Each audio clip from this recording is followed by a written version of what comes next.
qu'il faut intégrer au fait les enfants dans la gestion de la famille. Voilà. Donc, quand les parents veulent faire des dépenses, par exemple, ou faire la liste des dépenses, appelez l'enfant pour qu'il fasse la liste, remettez-lui l'argent pour qu'il aille faire des achats. Ça lui permet déjà de voir, de comprendre la notion des dépenses. D'accord. Est-ce que vous voyez? Et à partir de ce moment également, il faut l'inculquer même la notion de l'épargne.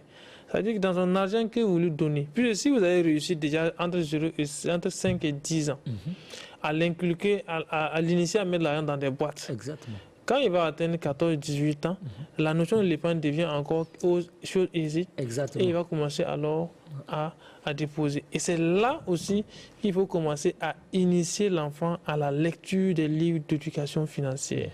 Alors, en faisant comprendre à l'enfant, après entre 14 et 18 ans, que ce n'est pas le travail qui compte, mais c'est la personne qui devient qui compte.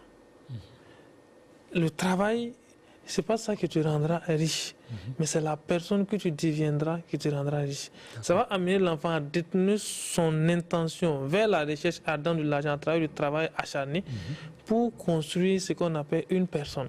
Nous, on est devenu quelqu'un aujourd'hui, c'est pas le travail acharné forcément, mais c'est la personne que nous sommes devenus qui permet à quelqu'un de dire que lui, là, on peut le recommander à la Banque mondiale.